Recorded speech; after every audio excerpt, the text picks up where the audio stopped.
quick video. I shall be off in 5 minutes. I've got other things to do. So this video is taken from Time, Money, Freedom, which is the book I'm reading and sharing with you. Ray Higdon, multi-million-dollar earner, fantastic coach and trainer, abusive childhood and bankruptcy, foreclosure, and amazing man with his wife, lovely family, and super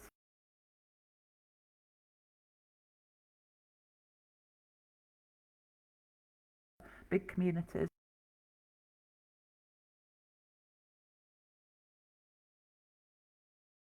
And a share and a comment. And hi Steph, nice to see you.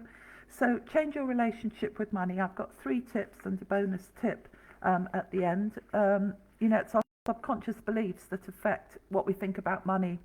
I don't know if, like me, you grew up poor. I always remember my parents were bankrupt, and my mother was always with 6 children, scrabbling in the purse, looking at the pennies, a payphone in the hall. We used to recycle the threepenny bits around. If we wanted any money, thoughts stay with you, those worries about money. And if you stay until the end, I've got a bonus tip about how to flip that. So tip number one out of 3 tips I'm quickly going to do. I'm going to be off in 5 minutes on this one. Look at how money makes you feel. Are you scared of money? Do you have an opposing attitude? Does your partner save and you spend? Do you always feel that you never have enough? Is there too much month and too little money? So how does that affect? Cannot share things, what it is and what your attitudes are, then you'll always live in fear because you can't discuss things. You know, they say that stay away from discussing religion and politics, and people often won't discuss money, and they certainly don't discuss it at work.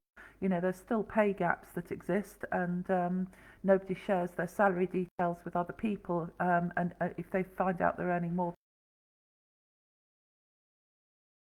earning less, they get very fed up. So sometimes we don't spend money, we don't invest in ourselves, we don't flip that switch because that's no way. Les Brown is quoted in the book, a motivational speaker, similar to Bob Proctor. He's got stage 4 cancer and he's in his 70s, fantastic speaker. He filled the Carnegie Stadium, I think, talked to 80,000 people, so you'll find him on YouTube and Facebook. And he said, you'll never earn more than your self-worth. So think about. Yeah, well, that's right, Philip. I have an aversion to losing it, so sometimes get. Absolutely. Difficult. I totally back. But if you look at rich people, yes, they are careful with money. They are very careful with money. They treasure it, they respect it, and they are friends with it. And they'll always say, money is my friend, and money acts like a magnet. So how do we get to that situation? And if you'll notice, rich people are always investing in things, whether it's themselves or quality items or their future. You know, they are careful thinkers, and they do educate themselves with books. Elevate how we can get that thinking ourselves when it's difficult to get out of that exchanging time for money, you know, jobs. I've done 40 years of work, and how we actually end up getting money working for us. So you have to realise, says Les Brown, that your beliefs are the only things in your way of making more money. And, you know,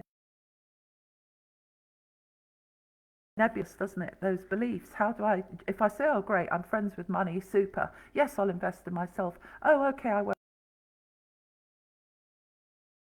You can fear the missing a deadline on a mortgage payment, you know, and it's very difficult, isn't it, to switch out of that mentality. Thanks very much for tuning in, everyone. I really do appreciate you spending your time. So number one is really think about your relationship with money and what you think about it, and then we have to get to grips with how we can change that thinking if it's more negative than positive. So communicate with your partner, because if you've got a partner, then you really do need to be on the same wavelength. About if you've got polarized attitudes, one's a spender and one's a saver, you do need to discuss together so you both yourselves and the family and your future. And just by hiding away and repeating the same patterns isn't going to change anything for anyone. What Ray Higdon here says is, he says, I personally believe money is simply energy and value, and the more it's moving and being put to good use, the more you can, we, meaning himself and his wife, would make you feel happy about money. It's with money, you can see it as energy, very much so. It is a vibrational force, because it's not the bits of paper or the presentation or rice or salt or silk did have. It's an exchange of goods to leverage and to swap and to build value. That is what money represents. It's a unit. It's nothing in itself. It's what it can do for us. So, it does have an energy, and it does have a value in that sense. So number one is you've really got to look at your beliefs and work out with your spouse and have a good conversation. Because unless you can do that and come together in some way, and Ray and Jess had to do that, they wouldn't discuss. They had moving forward. So step number 2 is set up a financial plan, and not just drawing up a budget. This is a combination of a budget and a strategy on how to earn money. If possible, you can seek help from an expert.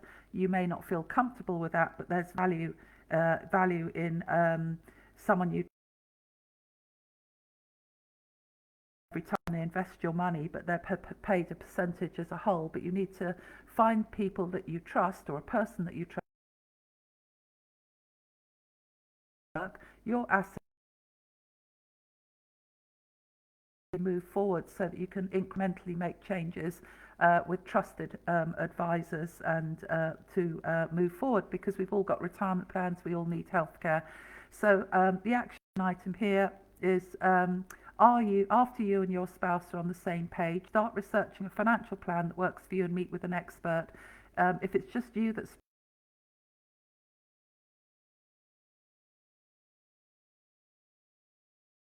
sure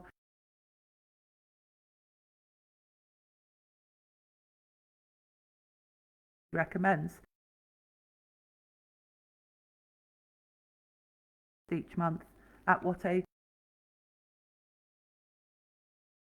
query, home, travel, giving, brackets charity, kids, what do you want to leave your children, and other. If you haven't had time to make that a note of that list, if you hit me up on Messenger afterwards, then I will gladly send that over to you. And the last one is work on your mindset. The last one in that section, work on your mindset constantly, and then because obviously you've got to have this awareness, this conscious. And lastly, the bonus tip number, work for your money, make it work for you. And it is so hard to flip that switch. So number 1 is identify your beliefs and thoughts about money. Number 2, financial plan and goals. Get on the same page with your spouse and find an expert or someone that you trust, or work out how you're going to do that. And now that you know what your money triggers are, you've got to start to think about how you can get money to work from you, so we can get out of that situation of worrying about the bills coming through the door or meeting payments, and really being like a little hamster on the wheel, which isn't what we want to do with our life. So he talks about various different ways, things in a coach or in a mentor or expert you'd love to work, and when their next event is. Well, in the days, this is obviously written just before we couldn't go out to events this last year. Can you message them on social media? Can you go through one of their books or courses. I love buying Ray's books. You know, I'm very fond of him, followed him now for 4 or 5 years, spent quite a lot of money with him, being in his inner circle, how to get to 100k income. So 5 years later, I invested a significant four-figure sum in that one-to-one trade.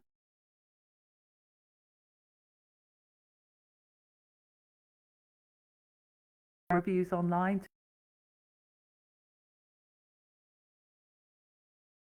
Judgment. What's the one belief you have currently that's holding you back from asking, spending, or investing money?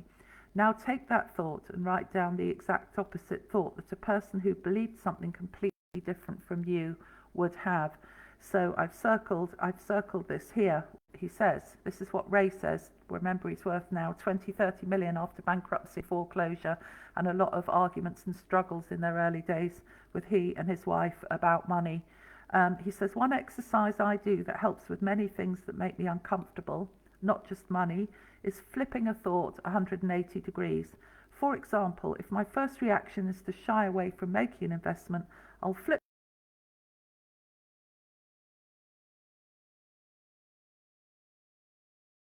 a reaction. What we want you to do is take control over reactions that haven't served you well. Have you been too afraid to take that course because you're worried about spending the money? Flip that reaction and sign up. Have you been worried about asking your spouse to spend money on a business coach? Flip that reaction and broach the subject. You never know where this conversation will go. So take that negative thought, move it aside in your mind and say to yourself, what would the exact opposite thought be at this moment? Because NLP talks about event response outcome, ERO. You can't always control the event and the trigger.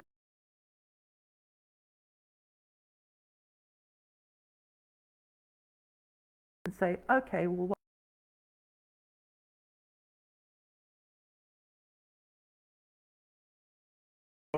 that's it from me. I've gone on 5 minutes longer. I do appreciate you staying on. Give me a like, comment and a share. Please feel free to comment or message me if you would like that list that I read out about making a financial plan, and I will see you all tomorrow. Tomorrow I shall be going through my page.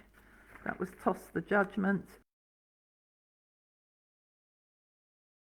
How your money works for you, spend, invest, save, and money is a force for good. So that will finish off rule 4. And I hope you're enjoying the series. I'll see you tomorrow.